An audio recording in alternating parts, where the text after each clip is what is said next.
member for Windsor West. Thank you, Mr. Speaker. I'm pleased to rise again today to talk again about the Canada-U.S. border, in particular the Windsor-Detroit corridor.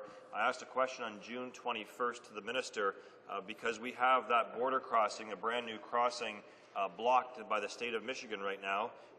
We have a situation, Mr. Speaker, where this corridor along the Windsor-Detroit Gateway has 40% of Canada's daily trade, and we have aging infrastructure. So from that, I started actually my municipal career in 1997, having the first public meeting to get a new border crossing. And since that time, we've gone through a lot of ups and downs, pushing several governments to finally get a new border crossing capacity to deal with the challenges of the modern infrastructure necessary to be competitive with the United States. And finally, we actually had an agreement through the DRIC process where there is a binational planning process to create that new infrastructure. A lot of compromise has taken place to get to the point where we are, but what we've seen over in Michigan and Lansing is the blocking of the actual final decision necessary to get that bridge built. And it's very important, Mr. Speaker, because a lot of Canadian trade, jobs, and also just even our social economy moving back and forth is dependent upon this new crossing. And it has been blocked now for a number of months, and this government, I asked them to intervene in June to be more forceful, to be more active, to be more engaged, because what we have is a private American citizen who owns the Ambassador Bridge lobbying with millions of dollars to protect basically his empire and his monopoly. And that's at the expense of the environment, the economy, and with more delays, we're seeing now the expense of the project will now go up.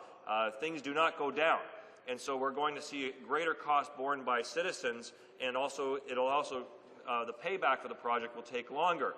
So what I wanted the minister at that time is to get more engaged in June, and now what we have is Michigan still debating this law in Lansing right now, and we're still see a vacuum of leadership from the Minister of Transport on this file. We have not seen the type of leadership necessary to get the ball over the goal line, so to speak.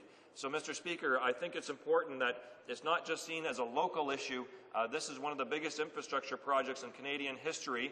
It is one of the most important things for our trade to the economy to the United States. 34 states have Canada as a #1 trading partner, and this is the conduit and lifeline for much of that trade. It affects everything, Mr. Speaker. A good quick example is the auto industry. Say, for example, an automobile built in Windsor or one built in Detroit, Michigan, like the Volt, literally will have a number of times the parts going back and forth across the border. So that's why businesses have been in favor of this. This is why environmental groups have been in favor of this, to get some of the idling trucks off the city streets. There's been great compromise by the citizens who have to bear the result of the construction and the subsequent inconvenience, but we need this to be successful right now, and we need better leadership from this government to make sure that Michigan knows we need to get this across the goal line, and this government also has to engage in Washington to make sure that Washington is pushing this issue as well.